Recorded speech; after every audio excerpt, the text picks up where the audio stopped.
السلام علیکم ورحمۃ اللہ وبرکاتہ۔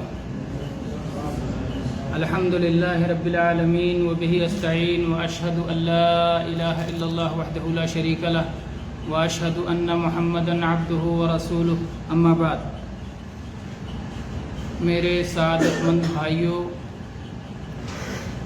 یقیناً یہ ہم سب کے لیے سعادت اور خوش نصیبی کی بات ہے کہ ایک ایسی مجلس میں حاضر ہونے کا شرف حاصل ہو رہا ہے جس میں اللہ کے کلام کو پڑھنے اور سمجھنے کی کوشش ہوتی ہے، پڑھا جاتا ہے، سمجھا جاتا ہے، نبی کریم صلی اللہ علیہ وسلم کی احادیث کو پڑھا جاتا ہے۔ اور ظاہر بات ہے جب نبی صلی اللہ علیہ وسلم کی حدیث کا ذکر آئے گا تو آپ پہ درود بھی پڑھا جائے گا۔ اسی لیے کہتے ہیں کہ جو لوگ حدیث والے ہوتے ہیں وہ نبی صلی اللہ علیہ وسلم پر سب سے زیادہ درود پڑھنے والے ہوتے ہیں، ان کے مقابلے میں درود پڑھنے والا کوئی نہیں ہو سکتا، اس لیے کہ وہ بار بار حدیث کا ذکر کرتے ہیں اور بار بار صلی اللہ علیہ وسلم کہتے ہیں اور آپ پہ درود بھیجتے ہیں۔ تو یہ اللہ کے ذکر کی مجلسیں ہوتی ہیں، اور ان مجلسوں کے فضائل آپ بار بار سن چکے ہیں کہ ان پر فرشتے انہیں اپنے اللہ تعالیٰ کی طرف سے گھیر لیتے ہیں اور اس کی خبر اللہ تعالیٰ تک پہنچاتے ہیں، اور سکینت کا نزول ہوتا ہے ان مجلسوں پر، اور اللہ تعالیٰ اس کا ذکر کرتا ہے، اور اپنے فرشتوں پر ایسی مجلسوں کو ذکر کر کے اللہ تعالیٰ فخر کرتا ہے کہ یہ بندے جو بلا دیکھے مجھ پر ایمان رکھتے ہیں، جو بلا دیکھے محمد صلی اللہ علیہ وسلم پر ایمان رکھتے ہیں، جو بلا دیکھے جنت اور جہنم پر ایمان رکھتے ہیں، اور جو بلا دیکھے اللہ کے حکموں کی تعمیل کرتے ہیں، جنت کی لالچ رکھتے ہوئے اور جہنم کا خوف رکھتے ہوئے، اور اللہ کی روکی ہوئی چیزوں سے رکتے ہیں، تو اللہ تعالیٰ اس پر فخر کرتا ہے، اور ایک بندے کے لیے اس سے بڑے شرف کی بات کیا ہو سکتی ہے۔ بہرحال اس درس میں ہم قرآن پاک کی آیات پڑھ رہے ہیں، اور اللہ کے فضل سے اب تک سورہ بقرہ کی 117 آیات پڑھ چکے ہیں۔ آج انشاءاللہ آیت نمبر 118 اور 119، صرف 2 آیتیں پڑھیں گے انشاءاللہ، آیت نمبر 118 اور آیت نمبر 119۔ اعوذ باللہ من الشیطان الرجیم، بسم اللہ الرحمن الرحیم۔ وقال الذين لا يعلمون لولا يكلمنا الله أو تأتينا آية كذلك قال الذين من قبلهم مثل قولهم تشابهت قلوبهم قد بينا الآيات لقوم يوقنون إنا أرسلناك بالحق بشيرا ونذيرا ولا تسأل عن أصحاب الجحيم۔ اللہ تعالیٰ نے فرمایا وقال الذین لا يعلمون، قالا کہا، اور کہا ان لوگوں نے، الذین لا يعلمون جن کے پاس علم نہیں ہے، جو جانتے نہیں ہیں۔ کیا نہیں جانتے ہیں؟ آگے آپ پڑھیں گے تو پتہ چل جائے گا کیا نہیں جانتے۔ اور ان لوگوں نے کہا جو جانتے نہیں ہیں، جو نادان ہیں، جو جاہل ہیں، جو بے علم ہیں، کیا کہا؟ لولا یکلمنا اللہ، ہم سے اللہ تعالیٰ کیوں بات نہیں کرتا؟ ہم سے ڈائریکٹ بات کرے، یعنی اللہ کے رسول، اللہ کے قاصد، اللہ کی طرف سے پیغام لانے والے اللہ کا پیغام سنا رہے ہیں، تو کہہ رہے ہیں نہیں اللہ ہم سے ڈائریکٹ بات کرے۔ تو یہ جہالت کی بات ہے کہ نہیں ہے؟ نادانی کی بات ہے کہ نہیں ہے؟ لولا یکلمنا اللہ، ہم سے اللہ بات کیوں نہیں کرتا؟ او تأتینا آیہ، یا اللہ کی طرف سے نشانی کیوں نہیں آتی؟ سوچنے کی بات ہے، نشانی تو اللہ نے دے رکھی ہے نبیوں کو، کوئی بھی نبی بلا نشانی کے نہیں آیا۔ جتنے انبیاء آئے ہیں نشانیاں لے کے آئے ہیں، اور ایمان لانے والے انہی نشانیوں کو دیکھ کے ایمان لائے ہیں۔ تو یہ پھر ایک کون سی نشانی مانگ رہے ہیں؟ یہ اپنے حساب سے نشانی مانگ رہے ہیں، ہم جو کہیں وہ نشانی آنی چاہیے، ہمارے تجویز کے مطابق، ہماری شرط کے مطابق نشانی ہونی چاہیے۔ تو اللہ تعالیٰ نے کہا جو لوگ نہیں جانتے ہیں وہ کہتے ہیں اللہ تعالیٰ ہم سے براہ راست، ہم سے ڈائریکٹ بات کیوں نہیں کرتا، یا ہمارے پاس نشانی کیوں نہیں آتی ہمارے اپنی طلب کے مطابق۔ اللہ تعالیٰ کا ایک قانون ہے اپنے بندوں سے بات کرنے کے لیے۔ انسان، بشر، اس کے اندر بہت ساری بشری کمزوریاں ہیں۔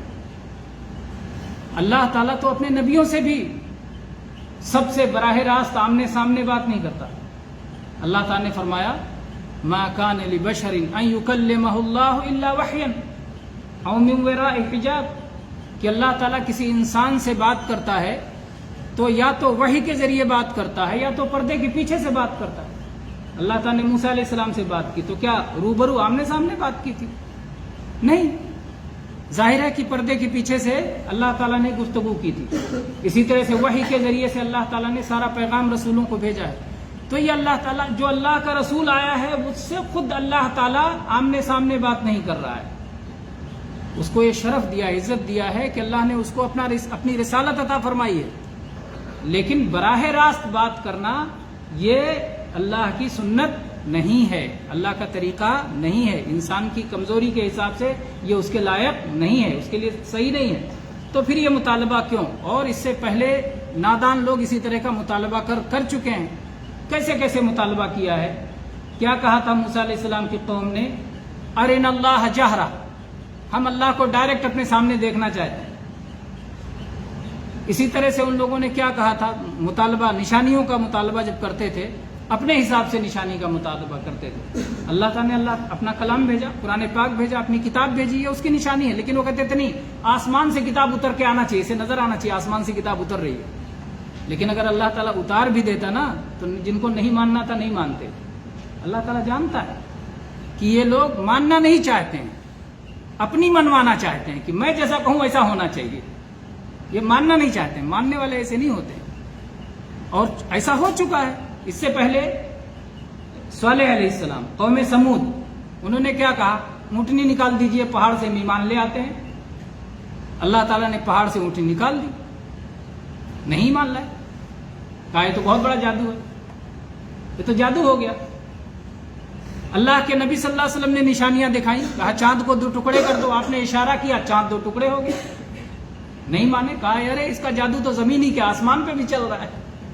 تو اب جن کو نہیں ماننا ہے ان کے اپنے حساب سے ان کو نشانی چاہیے، ورنہ نشانیوں کی کمی نہیں ہے. اللہ تعالیٰ نے فرمایا کہ جو لوگ بے علم ہیں وہ کہتے ہیں کہ اللہ ہم سے براہ راست بات کیوں نہیں کرتا یا ہمارے پاس نشانی کیوں نہیں آتی. ایسے ہی ان سے پہلے کے لوگوں نے بھی کہا تھا، جیسے یہ کہہ رہے ہیں، اس سے پہلے کے لوگوں نے بھی ایسے ہی کہا تھا. تشابہت قلوبہم، دل ایک دوسرے کے ایک ہی جیسے ہو گئے، مشابہ ہیں، دل یکساں ہیں.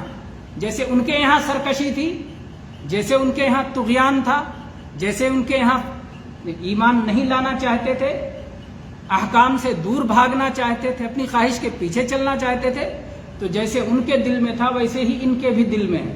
اور جیسے دل میں ہوتا ہے زبان ویسے ہی بات کرتی ہے. دلوں کے مطابق ہی زبان پہ کلمات آتے ہیں اور زبان سے سمجھ میں آتا ہے کہ دل میں کیا ہے. تو اللہ تعالیٰ نے فرمایا تشابہت قلوبہم، ان کے دل ایک جیسے ہیں. قد بینا الآیات لقوم یوقنون، یقین کرنے والوں کے لیے تو ہم نے نشانیاں واضح کر دی ہیں. یقین کرنے والوں کے لیے ہم نے نشانیاں واضح کر دی ہیں. اور ظاہر بات ہے آیات اور نشانیاں ہم نے پہلے بھی بار بار بتا چکے ہیں کہ کتنے قسم کی ہوتی ہیں آیات. 2 طرح کی ہوتی ہیں آیات، ایک آیات کونی اور ایک آیات شرعی. اور دونوں آیات ہیں. آیات کونی یعنی اس کائنات میں جو اللہ کی نشانیاں بکھری پڑی ہیں، اور آیات شرعی جو اللہ تعالیٰ شریعت دے کے بھیجتا ہے نبیوں کے ذریعے سے. قرآن پاک کی آیات آیات شرعی ہیں. تو آیات شرعی بھی موجود ہیں، یہ بھی نشانی ہے. قرآن پورا کا پورا اللہ کے نبی صلی اللہ علیہ وسلم کے سچے نبی ہونے کی نشانی ہے. اور کائنات کی ساری چیز دلیل ہے اپنے خالق کے لیے. روز زمین کہتی ہے کہ مجھے پیدا کرنے والا کوئی ہے جس کے حکم پہ میں چل رہی ہوں. روز سورج نکلتا ہے تو اعلان کرتا ہے کہ میرا پیدا کرنے والا میرا مالک مجھے حکم دیا ہے کہ آج یہاں سے نکلوں اور آج یہاں ڈوب جاؤں، تمہاری نظروں سے اوجھل ہو جاؤں. تو اللہ نے جو حکم دیا اس کا سورج پابند ہے، اس کا چاند پابند ہے، اس کی زمین پابند ہے، اس کا آسمان پابند ہے، اس کے دریا پابند ہیں. سب اللہ کے حکموں کے پابند ہیں اور یہ اپنے مالک کی نشانی ہے، اپنے مالک کی دلیل ہیں یہ ساری چیزیں. تو اللہ تعالیٰ نے فرمایا کہ ہم نے یقین کرنے والوں کے لیے نشانیاں بتا دی ہیں. اور آپ جانتے ہیں کہ یقین کی 3 صورت ہوتی ہے. اہل علم بیان کرتے ہیں کہ ایک ہوتا ہے کون سی صورت ہے جس میں یقین کا ذکر ہے؟ ثم لتسألن یومئذ عن النعیم. یہ آخر میں ہے، سب سے شروع سے کہاں سے ہوتی ہے؟ الہاکم التکاثر حتی زرتم المقابر کلا سوف تعلمون ثم کلا سوف تعلمون کلا لو تعلمون علم الیقین. علم یقین یہ یقین کا پہلا درجہ ہے. جب کسی بات کی خبر آدمی کو یقینی ذریعے سے مل جائے تو علم یقین حاصل ہوتا ہے. علم یقین حاصل ہوتا ہے. اور اس کے بعد میں اللہ تعالیٰ نے فرمایا آیت تھی الہاکم التکاثر حتی زرتم المقابر کلا سوف تعلمون ثم کلا سوف تعلمون کلا لو تعلمون علم الیقین لترؤن الجحیم ثم لترؤنها عین الیقین ثم لتسألن یومئذ عن النعیم. تو یقین کی پہلی صورت کہتے ہیں علم الیقین اور دوسری صورت کہتے ہیں عین الیقین. اور ایک تیسری صورت جو قرآن پاک کی ایک اور آیت میں جس کا ذکر آیا ہے حق الیقین. حق الیقین. ان تینوں میں علماء نے کیا فرق کیا ہے، کیا بتایا ہے؟ جب آپ ایک بات کو کسی معتبر ذریعے سے سن لیتے ہیں، وہی خبر معتبر ذریعے سے آپ کو ملتی ہے تو علم یقین حاصل ہو جاتا ہے. یقین حاصل ہو جاتا ہے معتبر ذریعے سے خبر سن کے. پھر جب آپ اس کا مشاہدہ کر لیتے ہیں، دیکھ لیتے ہیں، تو آپ کو عین الیقین ہو جاتا ہے کہ آنکھ سے آپ نے اسے دیکھ لیا، اس کا مشاہدہ کر لیا. اور جب اس کے اندر داخل ہو جاتے ہیں تو وہ حق الیقین ہو جاتا ہے کہ اب تو اسی کے اندر ہیں. مثال کے طور پر اسلامک سینٹر کے بارے میں کسی نے بتایا کہ کوئی ایک اسلامک سینٹر اس میں درس ہوتا ہے، اور جس نے بتایا وہ سچا آدمی تھا تو آپ کو یقین ہو گیا کہ ہاں ایک اسلامک سینٹر ہے، اس میں درس ہوتا ہے. اس کے بعد ایک دن آئے اور اسلامک سینٹر کی بلڈنگ کو باہر سے دیکھ کے گئے اور بورڈ لکھا ہوا تھا الحسا اسلامک سینٹر. تو آپ کو کیا ہو گیا؟ اب یہ عین الیقین ہو گیا کہ آنکھ سے آپ نے دیکھ لیا. ایک دن آ کے باقاعدہ درس میں شامل ہو گئے اور بیٹھ لیے اور آپ نے درس سن بھی لیا تو یہ حق الیقین ہو گیا. یہ حق الیقین ہو گیا. تو اس طرح سے یقین کے 3 درجات اہل علم نے ذکر کیے ہیں. تو اللہ تعالیٰ نے کہا جو یقین کرنا چاہے اس کے لیے آیتیں موجود ہیں. علم یقین مل جائے گا اور پھر بعض آیات کا مشاہدہ ہو جائے گا، اور پھر حق الیقین کا وقت آئے گا جب جنتی جنت میں جائیں گے اور جہنمی جہنم میں جائیں گے تو حق الیقین ہو جائے گا کہ جس کی اللہ نے خبر دی ہے وہاں تک پہنچ جائیں گے. اس کے بعد میں اللہ تعالیٰ نے فرمایا انا ارسلناک بالحق بشیرا ونذیرا. بے شک ہم نے آپ کو بھیجا ہے حق کے ساتھ. بے شک ہم نے آپ کو بھیجا ہے حق کے ساتھ خوشخبری سنانے والا اور ڈر سنانے والا. ولا تسأل عن اصحاب الجحیم. اور آپ سے جہنم والوں کے بارے میں پوچھا نہیں جائے گا. آپ سے جہنمیوں کے بارے میں باز پرس نہیں ہوگی. تو اس آیت میں اللہ تعالیٰ نے ان آیتوں کا ذکر کر دیا کہ کون سی نشانیاں ہم نے بھیجا ہے. کہاں ہیں وہ نشانیاں؟ اس آیت اللہ نے کہا ہم نے یقین کرنے والوں کے لیے نشانیاں واضح کر دی. قد بینا الآیات. ہم نے نشانیوں کو واضح کر دیا ہے یقین کرنے والوں کے لیے. پھر اللہ نے فرمایا ہم نے بھیجا ہے آپ کو حق دے کر کے. یہ سب ہو گیا، 3 نشانی ہو گئی. ہم نے بھیجا ہے، اللہ کا بھیجنا یہ نشانی ہے. آپ کو بھیجا ہے، آپ کی پوری زندگی، آپ کی پوری سیرت نشانی ہے. حق دے کر بھیجا ہے، جو پیغام آپ پیش کر رہے ہیں، جو قرآن آپ پیش کر رہے ہیں، جو شریعت آپ پیش کر رہے ہیں، نشانی. ان تینوں میں غور کر لو. ہم نے بھیجا، اللہ نے بھیجا ہے. اللہ نے بھیجا ہے تب آپ نے اس رسالت کا اعلان کیا ہے.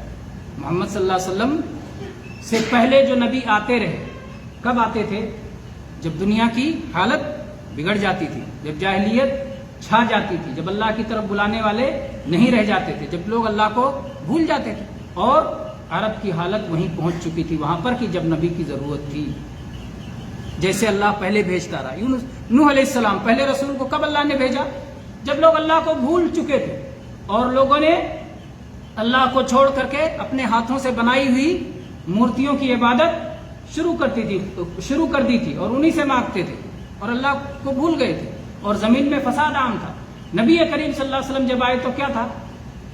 شراب ان کی گھٹی میں پڑی تھی، بات بات پہ لڑائی ہو رہی تھی، لڑکیوں کو زندہ دفن کر رہے تھے، جو ہے زناکاری بدکاری عام تھی، اور اسی طرح سے جوا اور جتنی سماجی برائیاں آپ سوچ سکتے ہیں ساری سماجی برائیاں عرب میں پڑی ہوئی تھی. جو طاقتور ہوتا تھا کمزور کو کھائے جا رہا تھا. کوئی جو ہے انسانیت جس کے لیے اللہ تعالیٰ نے جو شرف دے کر کے انسان کو زمین پہ بھیجا تھا اور جس طرح چاہتا تھا کہ اللہ تعالیٰ کے یہ بندے رہیں گے اس طریقے پر نہیں تھے. تو اللہ تعالیٰ نے محمد صلی اللہ علیہ وسلم کو اپنا رسول بنا کے بھیجا اور 40 سال تک آپ نے ان کے بیچ میں زندگی گزاری. محمد صلی اللہ علیہ وسلم پیدا ہوئے، پلے بڑھے، آپ کی عقل، آپ کے اخلاق، آپ کے معاملات، آپ کا رویہ، آپ کی ساری چیزیں ان کے سامنے تھی. کبھی آپ پر جھوٹ بولنے کا کوئی الزام نہیں آیا. 40 سال کے ہو گئے، اللہ کے بندوں پہ جھوٹ نہیں بولا. زمین و آسمان کے مالک پر جھوٹ بولیں گے؟ کیسی بات کر رہے ہیں؟ تو نبی کریم صلی اللہ علیہ وسلم اللہ نے پہلی نشانی ہم نے بھیجا ہے، اور ہماری سنت نبیوں کے بھیجنے کی جو رہی ہے یہ آخری نبی ہے. ہماری سنت جو نبیوں کے بھیجنے کی رہی ہے اس سے پہلے وہ دیکھ لو، اسی سنت کے مطابق ہم نے بھیجا ہے. تو ایک دلیل یہ ہو گئی. دوسری دلیل ہو گئی آپ کو بھیجا ہے. ہم کیسے لوگوں کو رسول بناتے ہیں اس ویسے ہمارے رسول ہیں. رسول کیسے ہوتے ہیں؟ سب سے سچے ہوتے ہیں، امانت دار ہوتے ہیں، بندوں کے خیر خواہ ہوتے ہیں. وہ ساری چیزیں آپ کے اندر موجود ہیں. تو آپ کی زندگی کو پڑھا جائے، غور کیا جائے تو ایمان لے آئیں گے. چہرہ دیکھتے ہی آپ کا، بہت سے اہل کتاب کہہ دیتے تھے کہ یہ چہرہ کسی جھوٹے کا چہرہ نہیں ہو سکتا، یہ سچے کا چہرہ ہے. آپ سے آ کے پوچھتے تھے. تو نبی کریم صلی اللہ علیہ وسلم اللہ کی نشانی، آپ کی زندگی اللہ کی نشانی، اللہ کا بھیجنا اللہ کی نشانی. اور جو شریعت لے کے آئے ہیں، انا ارسلناک بالحق، ہم نے آپ کو حق کے ساتھ بھیجا ہے. اس کا دو ترجمہ بن سکتا ہے. ایک تو ہوتا ہے بالحق، یعنی حق میں، سچ مچ میں نے آپ کو بھیجا ہے. کوئی یہ نہ سمجھے کہ ہم نے نہیں بھیجا. اللہ تعالیٰ کہتا ہے ہم نے سچ مچ میں آپ کو اپنا رسول بھیجا. اور دوسرا یہ کہ آپ کو جو دے کے بھیجا ہے وہ حق ہے. دونوں ترجمہ ہو سکتا ہے اور دونوں ترجمے میں کوئی تنافی نہیں ہے. تو ہم نے آپ کو حق دے کر بھیجا ہے. تو جو بھیجا ہے، جو قرآن پاک دیا ہے، جو شریعت دی ہے، جو دین دیا ہے، وہ دین بھی آپ کے سچے ہونے کی نشانی ہے، اللہ کے وجود کی نشانی ہے، اور اس دین کے برحق ہونے کی نشانی ہے. یقین کرنے والوں کے لیے تین چیزیں، ساری نشانیاں جتنی ہیں وہ ساری نشانیاں ان تین چیزوں میں آ جاتی ہیں. سارے معجزات اس کے اندر آ جاتے ہیں. تو سب کے سب تو اللہ نے یہ آیت میں سب بتا دیا کہ ہم نے واضح، اور اللہ نے اپنے نبیوں کو جو نشانیاں دی تھیں اس جیسی نشانیوں کو دیکھ کے انسان ہمیشہ ایمان لائے. جو سلیم الفطرت تھے، جن کی فطرت بگڑی ہوئی نہیں تھی، وہ ان رسولوں کو دیکھ کے ایمان لے آئے. پوری تاریخ ہے کہ نبی آئے اور ان پر ایمان لانے والے بھی پیدا ہوئے. اور محمد رسول اللہ صلی اللہ علیہ وسلم کی زندگی کو جو لوگ بھی دیکھتے ہیں، آج بھی جو پڑھتے ہیں، بہت سارے غیر مسلم جو انصاف کے ساتھ پڑھتے ہیں وہ ایمان لے آتے ہیں. جو قرآن پاک کو انصاف کے ساتھ پڑھتے ہیں ایمان لے آتے ہیں. جو اللہ تعالیٰ کی سنت پہ غور کرتے ہیں کہ کب کب اللہ رسول بھیجتا ہے، تو یہ پڑھ کر کے، جان کر کے وہ ایمان لے آتے ہیں. چنانچہ ایمان لانے کا سلسلہ ختم نہیں ہوا ہے اور یہ سلسلہ آگے بھی جاری رہے گا. ایمان لانے والے ایمان لاتے رہیں گے، اور جن کو ایمان نہیں لانا ہے، جو سرکش ہیں، جو باغی ہیں، اور جن کے لیے اللہ نے ہدایت نہیں لکھی ہے، وہ ایمان کی توفیق نہیں پائیں گے. تو اللہ نے فرمایا انا ارسلناک بالحق، ہم نے آپ کو حق کے ساتھ بھیجا ہے. بشیرا و نذیرا، آپ کو خوشخبری سنانے والا اور ڈرانے والا بنا کے بھیجا ہے. خوشخبری کس کے لیے؟ جو آپ پہ ایمان لے آئے اور آپ کی شریعت پہ چلے، اس کے لیے جنت کی خوشخبری. اور ڈراوا کس کے لیے؟ جو آپ پہ ایمان نہ لائے، اپنے شرک پر، کفر پر باقی رہے یا نفاق پہ رہے، اس کے لیے ڈراوا ہے کہ اس کے لیے جہنم کی سزا اللہ نے تیار کر رکھی ہے. تو اس کا ڈراوا بھی ہے. اور پھر اللہ تعالیٰ کہ چونکہ یہ انبیاء خیر خواہ ہوتے ہیں، نبی صلی اللہ علیہ وسلم کتنا چاہتے تھے کہ کوئی ایسا نہ بچے جو اپنے مالک و خالق کا ماننے والا نہ ہو، ایمان لے آئے تاکہ اللہ کا رحم و کرم اسے حاصل ہو جائے، اللہ کی رحمت اسے مل جائے. تو آپ ہمیشہ تڑپتے رہتے تھے. تو اللہ تعالیٰ نے آپ کو تسلی دی، وَلَا تُسْأَلُوا عَنْ أَصْحَابِ الْجَحِيمِ، جہنمیوں کے بارے میں آپ سے باس پرس نہیں ہوگا. وہ جہنم کے لیے بنے ہیں، آپ اس پہ غم نہ کیجئے. آپ کا کام ہے اللہ کا حکم پہنچا دینا، اللہ کا حکم پہنچا دینا، یہی آپ کی ذمہ داری. تو یہ اللہ نے اپنے رسول صلی اللہ علیہ وسلم کو تسلی دی ہے. اور اس طرح سے بہت ساری آیات ہیں جس میں اللہ تعالیٰ نے رسول اکرم صلی اللہ علیہ وسلم کو تسلی دی ہے کہ آپ کیا اپنے آپ کو ہلاک کر دیں گے اگر یہ ایمان نہیں لاتے. اللہ کے نبی کریم صلی اللہ علیہ وسلم کی سیرت کو پڑھا جائے تو دیکھیں کہ کیسے آپ اکیلے میں ملتے تھے، توحید سکھاتے تھے. بازاروں میں جا کر کے اجتماع میں سکھاتے تھے، اور اس کے علاوہ رات میں اللہ تعالیٰ سے ہدایت کے لیے، بندوں کے ہدایت کے لیے دعا کرتے تھے، اور جو کچھ ہو سکتا تھا اللہ تعالیٰ آپ کو جب کوئی مال عطا کرتا تو مال لٹاتے تھے تاکہ مال قبول کر کے آ جائیں، جب قریب پہنچ جائیں گے تو دین سمجھ جائیں گے اور اللہ کو جان جائیں گے۔ تو آپ ہر طرح کے سخی تھے، ہر طرح کے عطا کرتے تھے، کس لیے؟ لوگوں کی خیر خواہی کہ لوگ اپنے مالک کو پہچان جائیں اور اپنے مالک پہ ایمان لے آئیں اور اپنے مالک کو راضی کر لیں اور اس کے غضب سے بچ جائیں۔ تو نبی کریم صلی اللہ علیہ وسلم کو اللہ نے تسلی دی کہ آپ ٹھیک ہے اپنا فرض پورا کر رہے ہیں، لیکن آپ سے جہنمیوں کے بارے میں باز پرس نہیں ہوگا، اس لیے آپ تسلی رکھیں، آپ کا کام ہے پہنچا دینا حق کو، تو حق کو صاف اور صریح طور پر پہنچا دیں۔ جو ایمان لائے گا اس کے لیے خوشخبری، اور جو اپنے کفر پہ اڑا رہے گا اس کے لیے ڈراوا موجود ہے، اس کے لیے وعید موجود ہے۔ اللہ تعالی ہم سب کو نبی کریم صلی اللہ علیہ وسلم پر سچا پکا ایمان لانے والا اور سچا امتی بنائے، اور اللہ تعالی ہمیں مرتے دم تک استقامت عطا کرے کہ اسی دین برحق پر قائم رہیں، توحید و سنت پر قائم رہیں، ہر طرح کے شر سے، شرک سے اور بدعات و خرافات سے، توہمات سے اللہ تعالی ہم سب کی حفاظت فرمائے۔ آمین۔ وآخر دعوانا ان الحمد للہ رب العالمین۔